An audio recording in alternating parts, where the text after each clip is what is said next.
ஆண்டவராய் இயேசு கிறிஸ்துவின் நாமத்தில் உங்க யாவருக்கும் அன்பின் நல்வாழ்த்துக்கள்.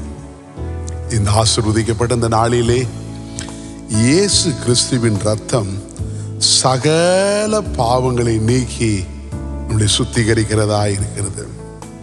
இன்னைக்கு மனிதனுடைய வாழ்க்கையிலே ஒரு பாவம் இருந்து கொண்டிருக்கிறது. பாவத்திலிருந்து விடுதலை உண்டாவதற்கு இயேசு சொல்லுகிறார், பாவங்களை மன்னிக்க, பூமியிலே பாவங்களை மன்னிக்க மனுஷகுமாரனுக்கு மாத்திரம்தான் அதிகாரம் உண்டு என்று சொல்லுகிறார். யாருக்கு மாத்திரம்தான் சொல்லுங்க பாப்போம்? பாவங்களை மன்னிக்க இயேசுவுக்கு மாத்திரம்தான் அதிகாரம் உண்டு. இந்த இரத்தத்தினாலே நமக்கு ஒரு பெரிய ஒரு விடுதலை. இயேசு கிறிஸ்துவின் ரத்தம் சகல பாவங்களை நீக்கி நம்மளை சுத்திகரிக்கிறதா இருக்கிறது. என் கூட சேர்ந்து சொல்லுங்க. விந்தை கீரு ஸ்தேசுராஜா, உந்தன் சிலுவையின் மேன்மை, உந்தன் சிலுவையின் மேன்மை. விந்தை கீரு ஸ்தேசுராஜா, உந்தன் சிலுவையின் மேன்மை, உந்தன் சிலுவையின் மேன்மை. திரண்ட ஆஸ்தி, உயர்ந்த கல்வி, செல்வாக்குகள் மிக இருப்பினும், நீங்க சொல்லுங்க. திரண்ட ஆஸ்தி, உயர்ந்த கல்வி, செல்வாக்குகள் மிக இருக்கினும், குருசை நோக்கி பார்க்க எனக்கு, குருசை நோக்கி பார்க்க எனக்கு உரிய பெருமைகள் யாவும் அற்பமே, உரிய பெருமைகள் யாவும் அற்பமே. சொல்லுங்க. விந்தை கீரு ஸ்தேசுராஜா, உந்தன் சிலுவை மேன்மை, உந்தன் சிலுவையின் மேன்மை. மனிதனுடைய வாழ்க்கையிலே 3 காரியங்கள் அவனுடைய வாழ்க்கையில இருக்குது. ஒன்று, அவனுடைய மீறுதல்கள், மனிதனுடைய பாவங்கள், மனிதனுடைய அக்கிரமங்கள். என் கூட சொல்லுங்க. மீறுதல், பாவம், அக்கிரமங்கள். ஏசாயா 53வது அதிகாரத்திலே நம்முடைய மீறுதல் நிமித்தம் அவர் காயப்பட்டு, நம்முடைய அக்கிரமத்து நிமித்தம் நொறுக்கப்பட்டு, நம்முடைய பாவங்களை அவர் சுமந்து கொண்டார் என்று பைபிள் சொல்லுகிறது. நம்முடைய பாவங்களை சுமந்து கொண்டார், நம்முடைய மீறுதல் நிமித்தம் காயப்பட்டார், நம்முடைய அக்கிரமம் நிமித்தம். இந்த 3 காரியம் மனிதனுடைய வாழ்க்கையில இருந்து கொண்டிருக்கிறது. கிரமம், அதற்கு நேர் விரோதம் என்னன்னா அக்கிரமம். கிரமம்னா ஒழுங்கு, ஒழுங்குக்கு விரோதமானது அக்கிரமம், பாவம். இத திரும்பி திரும்பி மீறி மீறி மீறி தெரிஞ்சு, பாவனே தெரிஞ்சு திரும்ப திரும்ப செய்யக்கூடிய காரியம் மீறுதல்கள். அப்ப நம்முடைய மனிதனுடைய வாழ்க்கையில மீறுதலும் பாவமும் அக்கிரமமும் இருக்கு. இந்த அக்கிரமம் யாத்திரையாகமம் 20வது அதிகாரம் 5வது வசனத்துல பிதாக்களுடைய அக்கிரமங்களை 3வது 4வது தலைமுறை வரை நான் விசாரிப்பேன்கிறார். சொல்லுங்க.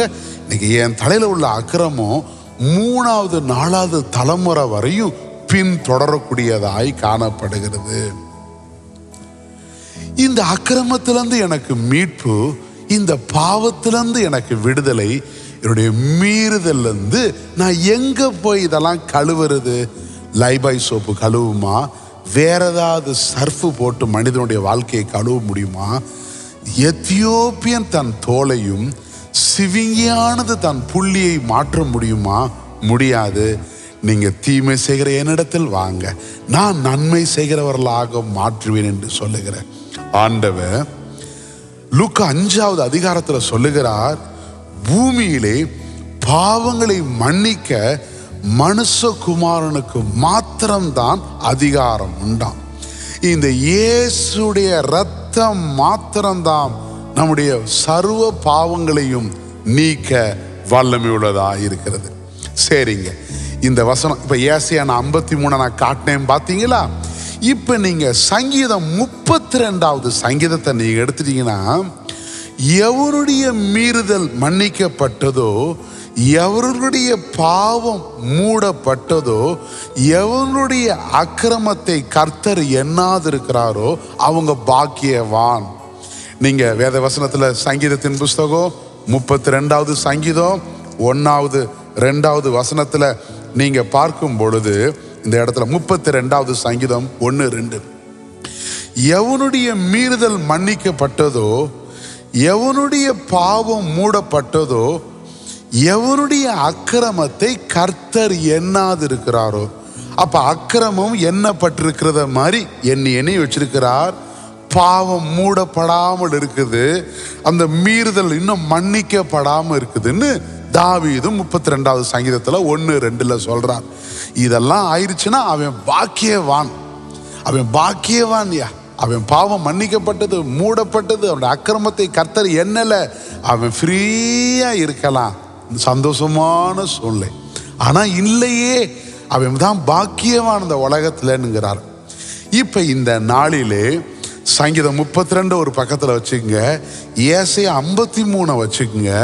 இன்னைக்கு வாழ்ந்து கொண்டு இருக்கிற மனிதர்களுக்கு என்னுடைய பாவமும் என்னுடைய அக்கிரமும் என்னுடைய மீறுதலும் மன்னிக்கப்பட்டிருக்கிறதா ஒன்று கேள்வி கேட்டா ஒரு கேள்வி எழும்புது, இல்லையேன்னு சொல்லிட்டு.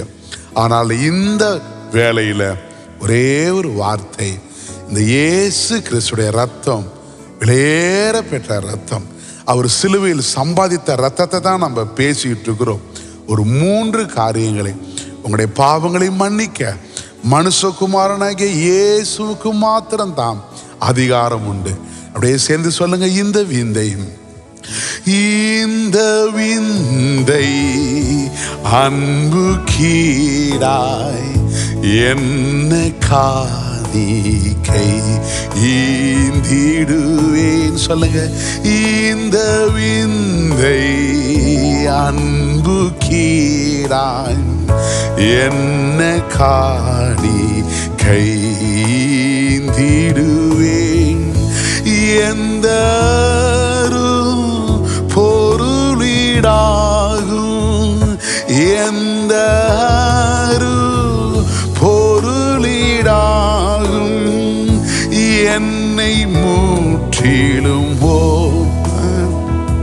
சொல்லுங்க, என்னை முற்றிலும் இழிக்கிறேன். விந்தை இயேசு கிறிஸ்துடைய ரத்தம் வாழ்க்கையில ஒரு பெரிய ஒரு மீட்பை தருதுங்க. ஒரு 3 காரியத்தை உங்க வேலையில நான் சொல்ல விரும்புகிறேன். சொல்லு, உந்தன் சிலுவையின் மேன்மை. முதல் காரியம் 1 யோவானின் புஸ்தகம் 1வது அதிகாரம், 1 யோவானின் புஸ்தகம் 1வது அதிகாரம் 7வது வசனத்தை என்னோடு சேர்ந்து வாசிப்பீர் என்றால், அவருடைய குமாரனாகிய இயேசு கிறிஸ்துவின் ரத்தம் சகல பாவங்களை நீக்கி நம்மை சுத்திகரிக்கிறது என்று பைபிள் சொல்லுகிறது. சொல்லுங்க பாபு, இந்த இயேசு கிறிஸ்துவின் ரத்தம் என்னுடைய சகல பாவங்கள், என்னுடைய அக்கிரமங்களை நீக்கி அது சுத்திகரிக்கிறதா இருக்கிறது. எவ்வளவு சந்தோஷம்! உங்களுடைய பாவங்கள் சிகப்பா இருந்தாலும் பஞ்சை போல வெண்மையாக்குறவர் ஒருத்தர் இருக்கிறாருங்க. அவரிடத்துல வாங்க. தேவன் தன்னுடைய குமாரனை இந்த உலகத்திற்கு அனுப்பி இவ்வளவா அன்பு கூர்ந்தார். இயேசு தன்னுடைய ரத்தத்தை எடுத்து அந்த பஸ்காவில் கொடுக்கும் பொழுது அநேகருடைய பாவங்களை நீக்கக்கூடிய புது உடன்படிக்கையின் ரத்தம் என்று சொல்லுகிறார். மகிழ்ச்சியோடு கைகளை உயர்த்தி சொல்லுங்க எல்லாரும்.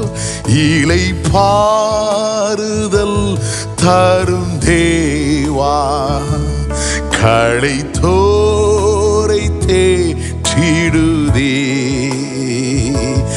இலை பாரு.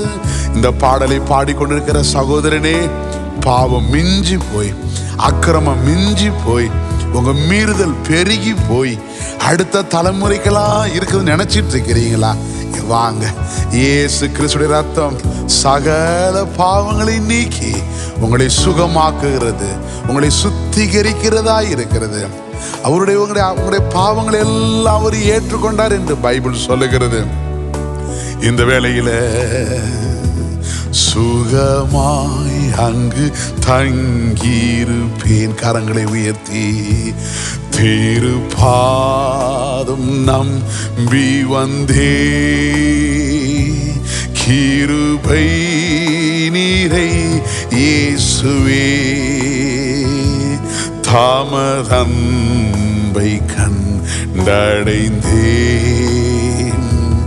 தேவ இரண்டாவது காரியம், ஏசாயா புஸ்தகம் 53வது அதிகாரம் 12வது வசனம் பைபிள் சொல்லுகிறது, அநேகருடைய பாவத்தை தாமே சுமந்து அக்கிரமக்காரருக்காக வேண்டிக் கொண்டாராம். அநேகருடைய பாவத்தை ஒரு சுமந்து கொண்டாராம். இந்த காணொளியை பார்த்து கொண்டிருக்கிறவர்களே, நீங்க யாராயிருந்தாலும் சரி, எந்த இடத்துல இருந்தாலும் சரி, உங்களுடைய பாவங்களை ஒரு ஏற்றுக்கொண்டாருங்க. வருத்தப்பட்டு பாரம் சுமக்கிறவர்களே, எல்லாருடைய பாவங்களை ஒரு ஏற்றுக்கொண்டார். உங்களுடைய அக்கிரமங்களுக்காக அந்த ஏசாயா 53:5, நம்முடைய மீறுதல் நிமித்தம் அவர் காயப்பட்டார், நம்முடைய அக்கிரமத்து நிமித்தம் அவர் நொறுக்கப்பட்டார், நம்முடைய பாவத்தினங்களை எல்லாம் அவர் சுமந்து கொண்டார் என்று பைபிள் சொல்லுகிறது. உங்க பாவங்களை எல்லாம் இவர்கிட்ட கொடுத்துருங்க. ஒரு மெய்யான ஒரு விடுதலை நீங்க காண்பீர்கள். ஒரு விடுதலையை உங்களால பார்க்க முடியும். மூன்றாவது காரியத்தை நான் உங்களோடு சொல்லுகிறேன். 2 கொரிந்தியரின் புஸ்தகம் 5வது அதிகாரம் 21வது வசனம். 2 கொரிந்தியர் 5:21, பாவம் அறியாத அவரை நமக்காக பாவம் ஆக்கினாராம். நான் அந்த வசனத்தை வாசிக்கிறேன் பாருங்க. 2 கொரிந்தியர் 5:21, நாம் அவருக்குள் தேவனுடைய நீதி ஆகும்படி பாவம் அறியாத அவரை நமக்காக பாவம் ஆக்கினாராம். பிரதர், உங்களுக்காக இவரை பாவம் ஆக்கினாராம். இவர் பாவம் செய்யவில்லை, இவருடைய வாயில் வஞ்சனை இல்லை, பாவம் இல்லைங்க. ஆனால் நாம் இவருக்குள் தேவனுடைய நீதி ஆகும்படி இவரை பாவமறியாத இவரை பாவம் ஆக்கிட்டாராம். உங்களுடைய எல்லாருடைய பாவங்களை அவர் ஏற்றுக்கொண்டார். அப்படியே இவர் மேல தூக்கி போட்டுருங்க. உங்களுடைய பாவங்கள், உங்களுடைய அக்கிரமங்கள், உங்களுடைய மீறுதல்கள் எவ்வளவு இருந்தாலும் எல்லாத்தையும் இவர் மேல தூக்கி போட்டுருங்க. ஒரு பெரிய ஒரு மீட்பு உண்டாகிறது. இதை தான் கொலோசியர்ல வாசிக்கிறோம். அவருக்குள் குமாரராகிய அவருக்குள் பாவ மன்னிப்பாகிய மீட்பு எனக்கு உண்டாயிருக்குதுங்க. அப்ப இந்த உலகத்துல பாவமறியாத அவரை நமக்காக பாவம் ஆக்கினார். ஒரு நாள் யோவான் ஸ்நானகன் சொல்லும் பொழுது, இதோ உலகத்தின் பாவத்தை சுமந்து தீர்க்கிற இவர் தேவாட்டுக்குட்டியாய் வந்தார். ஏன் இந்த உலகத்திற்கு இந்த இயேசுவை அனுப்பிச்சா? ஏன் அனுப்பிச்சா? நம்ம பாவம் பெருகி இருக்கிற இடம், மீறுதல் பெருகி இருக்கிறது, அக்கிரமம் பெருகி இருக்கிறவங்களுக்கு ஒரு மீட்பு கொடுக்க. அது இயேசு கிறிஸ்துவின் இரத்தம் மாத்திரம் சகல பாவங்களை. என்னைக்கு முதல் மனிதன் ஆதாமுடைய பாவத்து நிமித்தம் ஸ்திரீயின் வித்தாகிய ஒருத்தர் வருவார். அவர் வந்துதான் ஒரு பெரிய மீட்பை உண்டு பண்ணுவார். இவர்தான் இரட்சகராய் வருவார் என்று சொல்லி, Father, we love you. தேவன் தன்னுடைய குமாரனை அனுப்பிச்சு சேர்ந்து சொல்லுவோமா எல்லாரும்? Father, we love you. We worship and adore you. Glorify thy name in all the earth.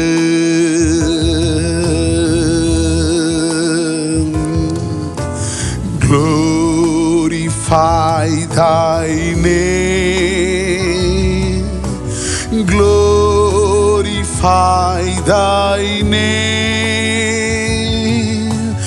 glorify thy name in all the earth. அவர் நம்முடைய பாவங்களை மாத்திரமல்ல, சர்வலோகத்தின் பாவத்தை சுமந்திருக்கிற தேவாட்டுக்குட்டி. 3 காரியத்தை பார்த்தோம். இயேசு கிறிஸ்துவின் ரத்தம் சகல பாவங்களை நீக்கி நம்மளை சுகமாக்குகிறது. 2வது காரியம், அநேகருடைய பாவங்களை ஒரு சுமந்து கொண்டார், நீங்க நீதிமான்களாகுவதற்கு. 3வது காரியம், பாவம் அறியாத அவரை நீங்க தேவ நீதி ஆகும்படி இவரை பாவமாக்கி விட்டார். உங்களுடைய எல்லாருடைய பாவங்களை இவர் ஏற்றுக்கொண்டதுனால நாம் அவருக்குள் தேவனுடைய நீதியாய் விளங்க பண்ணியிருக்கிறார். உங்களுக்காக நான் ஜெபிக்கிறேன். நல்ல ஆண்டவரே, இந்த ஆசீர்வதிக்கப்பட்ட இந்த வேலைக்காக நன்றி செலுத்துகிறோம். இந்த வார்த்தையை கேட்டுக்கொண்டிருக்கிற ஒவ்வொருவருக்காக ஜெபிக்கிறோம். பாவ மன்னிப்பு இயேசுவின் ரத்தத்தினால் எங்களுக்கு உண்டாயிருக்கிறது ஆண்டவரே. இயேசு கிறிஸ்துவின் ரத்தம் எங்களுடைய சகல பாவங்களை நீக்குகிறது.